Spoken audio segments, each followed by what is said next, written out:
A Igreja de modo algum nega a realidade das manifestações. Ao contrário, como vemos nas citações precedentes, admite-as totalmente, atribuindo-as à exclusiva intervenção dos demônios. É debalde invocar os evangelhos como fazem alguns para justificar a sua interdição, visto que os evangelhos nada dizem a esse respeito. O supremo argumento que prevalece é a proibição de Moisés. A seguir, damos os termos nos quais se refere ao assunto a mesma pastoral que citamos nos capítulos precedentes.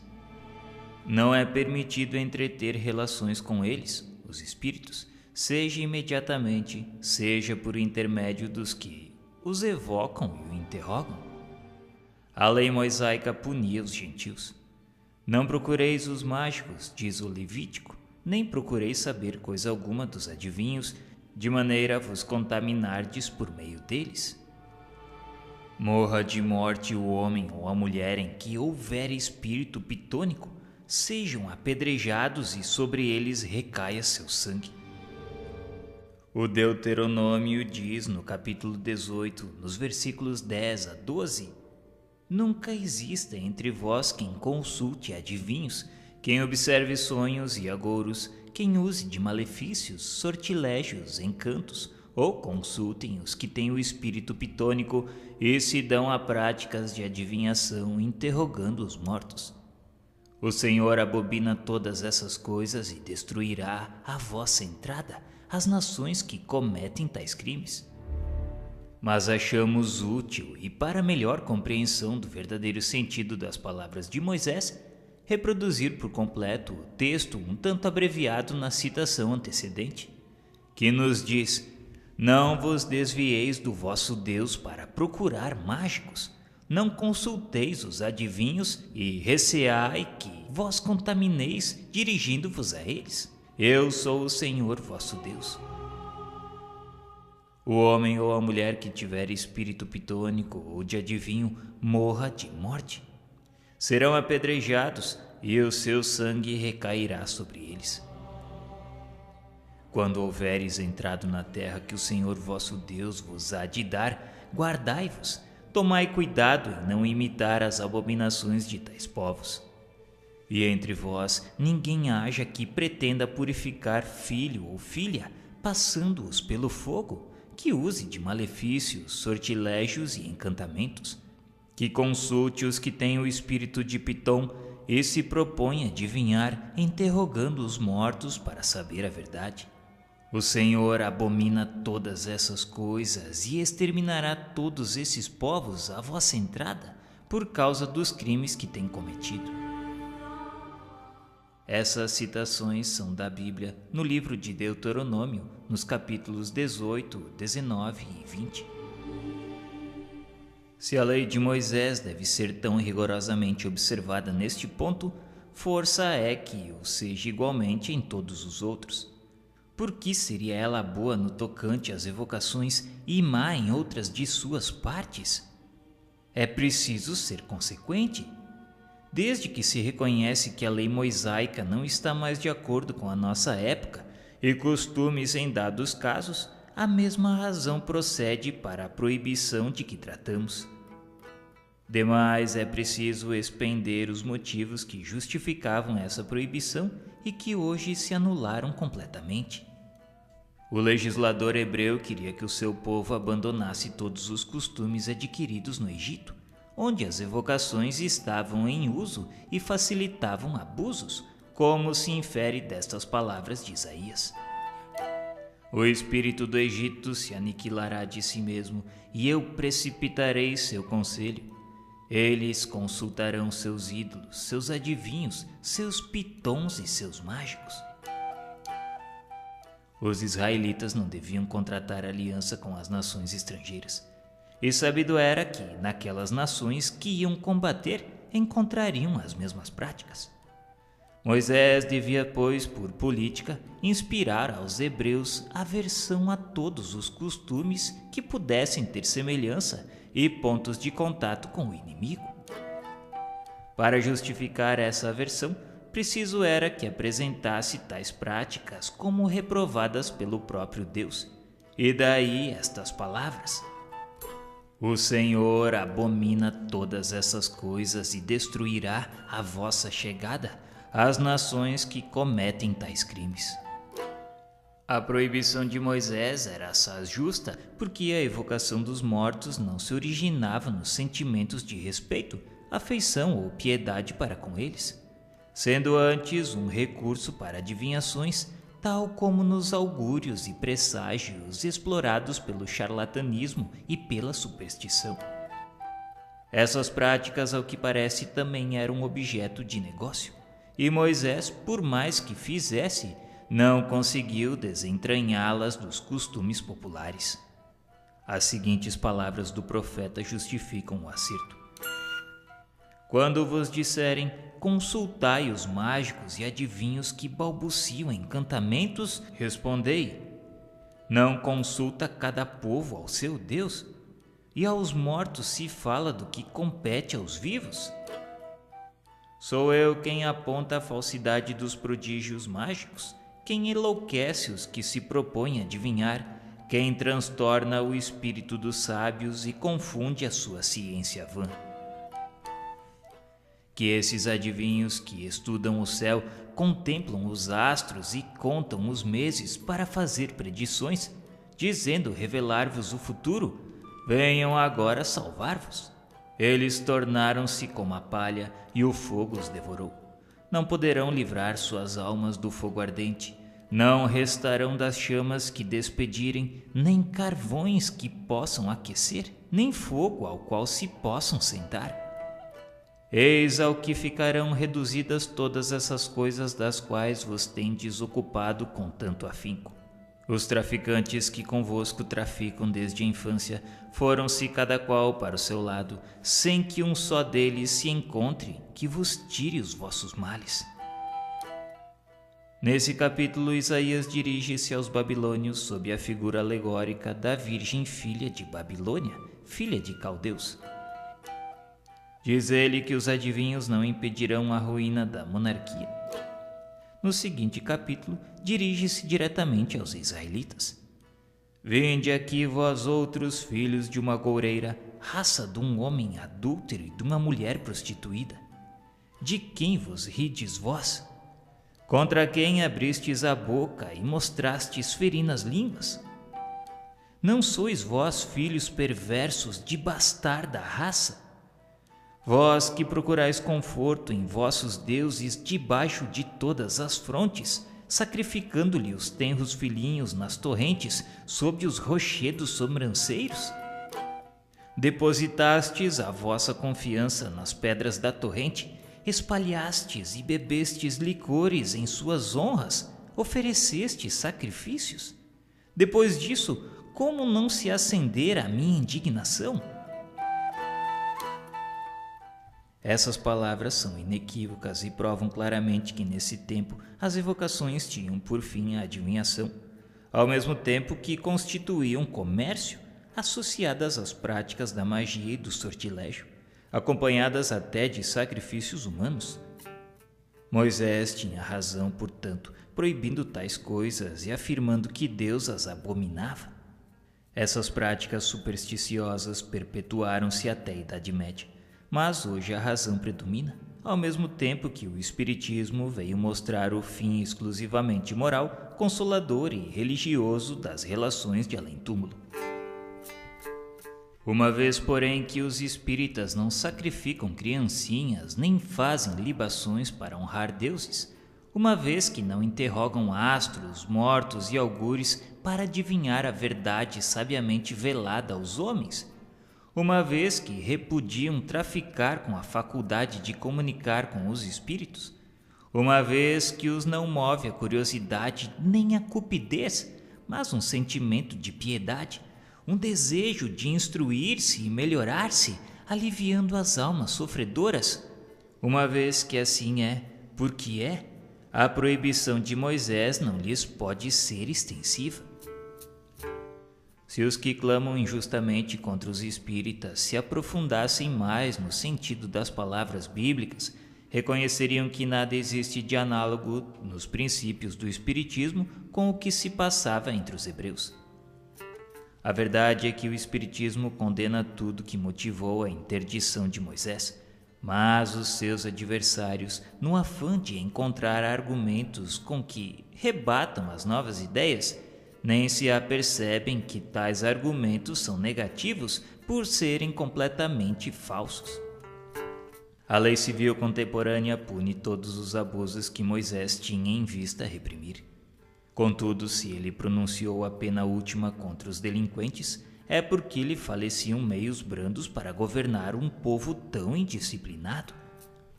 Esta pena, ao demais, era muito prodigalizada na legislação mosaica, pois não havia muito onde escolher nos meios de repressão. Sem prisões nem casas de correção no deserto, Moisés não podia graduar a penalidade como se faz em nossos dias. Além de que o seu povo não era de natureza a atemorizar-se com penas puramente disciplinares. Carecem, portanto, de razão os que se apoiam na severidade do castigo para provar o grau de culpabilidade da evocação dos mortos. Conviria, por consideração à lei de Moisés, manter a pena capital em todos os casos nos quais ele a prescrevia? Por que, então, reviver com tanta insistência este artigo, silenciando ao mesmo tempo o princípio do capítulo que proíbe aos sacerdotes a posse de bens terrenos e partilhar qualquer herança, porque o Senhor é a sua própria herança? Há duas partes distintas na lei de Moisés: a lei de Deus propriamente dita, promulgada sobre o Sinai, e a lei civil ou disciplinar apropriada aos costumes e caráter do povo. Uma dessas leis é invariável, ao passo que a outra se modifica com o tempo. E a ninguém ocorre que possamos ser governados pelos mesmos meios porque o eram os judeus no deserto, e tampouco que os capitulares de Carlos Magno se moldem à França do século XIX. Quem pensaria hoje, por exemplo, em reviver este artigo da lei mosaica? Se um boi escornar um homem ou mulher, que disso morram, seja o boi apedrejado e ninguém coma de sua carne, mas o dono do boi será julgado inocente. Este artigo, que nos parece tão absurdo, não tinha, no entanto, outro objetivo que o de punir o boi e inocentar o dono, equivalendo simplesmente à confiscação do animal, causa do acidente, para obrigar o proprietário a maior vigilância. A perda do boi era a punição que devia ser bem sensível para um povo de pastores, a ponto de dispensar outra qualquer. Entretanto, essa perda a ninguém aproveitava, por ser proibido comer a carne. Outros artigos prescrevem o caso em que o proprietário é responsável. Tudo tinha sua razão de ser na legislação de Moisés, uma vez que tudo ela prevê em seus mínimos detalhes, mas a forma, bem como o fundo, adaptavam-se às circunstâncias ocasionais. Se Moisés voltasse em nossos dias para legislar sob uma nação civilizada, de certo não lhe daria um código igual aos dos hebreus. A essa objeção opõe a afirmativa de que todas as leis de Moisés foram ditadas em nome de Deus, assim como as do Sinai. A esta objeção opõe a afirmativa de que todas as leis de Moisés foram ditas em nome de Deus, assim como as do Sinai. Mas julgando-as todas de fonte divina, por que ao decálogo limitam os mandamentos? Qual a razão dessa diferença? Pois não é certo que, se todas essas leis emanam de Deus, devem todas ser igualmente obrigatórias. E por que não conservaram a circuncisão a qual Jesus se submeteu e não aboliu? Esquecem que, para dar autoridade às suas leis, todos os legisladores antigos lhe atribuíam uma origem divina. Pois bem, Moisés, mais que nenhum outro, tinha necessidade desse recurso, atento ao caráter do seu povo. E se a despeito disso ele teve dificuldades em se fazer obedecer, que não sucederia se as leis fossem promulgadas em seu próprio nome? Não veio Jesus modificar a lei mosaica, fazendo da sua lei o código dos cristãos? Não disse ele: vós sabeis o que foi dito aos antigos, tal e tal coisa, e eu vos digo tal outra coisa? Entretanto, Jesus não proscreveu, antes sancionou a lei do Sinai, da qual toda a sua doutrina moral é um desdobramento. Ora, Jesus nunca aludiu em parte alguma à proibição de evocar os mortos, quando esse era um assunto bastante grave para ser omitido nas suas prédicas, mormente tendo ele tratado de outros assuntos secundários. Finalmente, convém saber se a Igreja coloca a lei mosaica acima da evangélica ou, por outra, se é mais judia que cristã. Convém também notar que, de todas as religiões, precisamente a judia é que faz menos oposição ao espiritismo, porquanto não invoca a lei de Moisés, contrária às relações com os mortos, como fazem as seitas cristãs. Mas temos ainda outra contradição. Se Moisés proibiu evocar os mortos, é que estes podiam vir, pois do contrário inútil fora a proibição. Ora, se os mortos podiam vir naqueles tempos, também o podem hoje. Esses são espíritos de mortos os que vêm, não são exclusivamente demônios. Demais, Moisés de modo algum fala nesses últimos. É duplo, portanto, o motivo pelo qual não se pode aceitar logicamente a autoridade de Moisés na espécie a saber. Primeiro, porque a sua lei não rege o cristianismo. E segundo, porque é imprópria aos costumes da nossa época.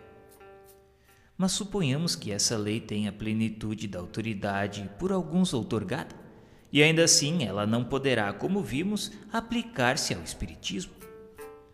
É verdade que a proibição de Moisés abrange a interrogação dos mortos, porém de modo secundário, como acessória às práticas da feitiçaria. O próprio vocábulo interrogação, junto aos de adivinho e agoureiro, prova que entre os hebreus as evocações eram um meio de adivinhar. Entretanto, os espíritas só evocam mortos para receber sábios conselhos e obter alívio em favor dos que sofrem, nunca para conseguir revelações ilícitas. Certo, se os hebreus usassem das comunicações como fazem os espíritas, longe de as proibir, Moisés acoroçoá-las-ia, porque o seu povo só teria que lucrar. É certo que alguns críticos, jucundos ou mal intencionados, têm descrito as reuniões espíritas como assembleias de nigromantes ou feiticeiros, e os médiuns como astrólogos e ciganos. Isso porque talvez quaisquer charlatães tenham afeiçoado tais nomes às suas práticas, que o espiritismo não pode, aliás, aprovar. Em compensação, há também muita gente que faz justiça e testemunha o caráter essencialmente moral e grave das reuniões sérias. Além disso, a doutrina em livros ao alcance de todo o mundo protesta bem alto contra os abusos para que a calúnia recaia sobre quem merece. A evocação, dizem, é uma falta de consideração para com os mortos, cujas cinzas devem ser respeitadas. Mas quem é que diz tal? São os antagonistas de dois campos opostos, isto é, os incrédulos que nas almas não creem e os crédulos que pretendem que só os demônios e não as almas podem vir.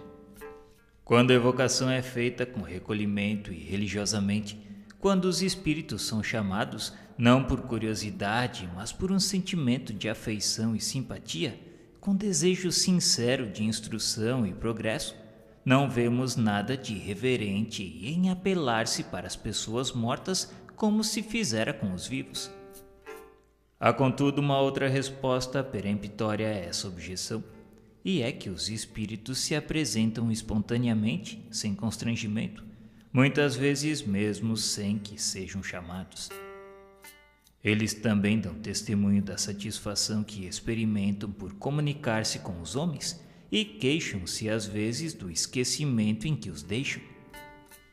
Se os espíritos se perturbassem ou se agastassem com os nossos chamados, certo o diriam e não retornariam. Porém, nessas invocações, livres como são, se manifestam é porque lhes convém. Ainda uma outra razão é alegada. As almas permanecem na morada que a justiça divina lhes designa, o que equivale dizer no céu ou no inferno. Assim, as que estão no inferno de lá não podem sair, posto que para tanto a mais ampla liberdade seja outorgada aos demônios. As do céu, inteiramente entregues à sua beatitude, estão muito superiores aos mortais para deles se ocuparem, e são bastantemente felizes para não voltarem a esta terra de misérias no interesse de parentes e amigos que aqui deixassem.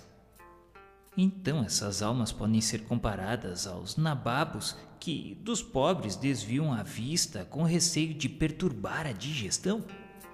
Mas se assim fora, essas almas se mostrariam pouco dignas da suprema bem-aventurança, transformando-se em padrão de egoísmo. Restam ainda as almas do purgatório, porém estas, sofredoras como devem ser, antes que doutra coisa, devem cuidar da sua salvação. Desse modo, não podendo nenhumas nem outras almas corresponder ao nosso apelo, somente o demônio se apresenta em seu lugar. Então é o caso de dizer, se as almas não podem vir, não há de que recear pela perturbação do seu repouso. Mas aqui reponta uma outra dificuldade. Se as almas bem-aventuradas não podem deixar a mansão gloriosa para socorrer os mortais, por que invoca a Igreja a assistência dos santos que devem fruir ainda maior soma de beatitude? Por que aconselha invocá-los em casos de moléstia, de aflição e de flagelos? Por que razão, e segundo essa mesma Igreja, os santos e a própria Virgem aparecem aos homens e fazem milagres? Estes deixam o céu para baixar à terra, entretanto os que estão menos elevados não o podem fazer. Que os céticos neguem a manifestação das almas. Vá isto que nelas não acreditam. Mas o que se torna estranhável é ver encarniçar-se contra os meios de provar a sua existência, esforçando-se por demonstrar a impossibilidade desses meios, aqueles mesmos cujas crenças repousam na existência e no futuro das almas. Parece que seria mais natural acolherem como benefício da providência os meios de confundir os céticos com provas irrecusáveis, pois que são os negadores da própria religião. Os que têm interesse na existência da alma deploram constantemente a avalanche da incredulidade que invade, dizimando o rebanho de fiéis. Entretanto, quando se lhe apresenta o meio mais poderoso de combatê-la, recusam-no com tanta ou mais obstinação que os próprios incrédulos. Depois, quando as provas avultam de modo a não deixar dúvidas, eis que procuram como recurso de supremo argumento a interdição do assunto, buscando para justificá-la um artigo da lei mosaica do qual ninguém cogitara, emprestando-lhe à força um sentido e aplicação inexistentes.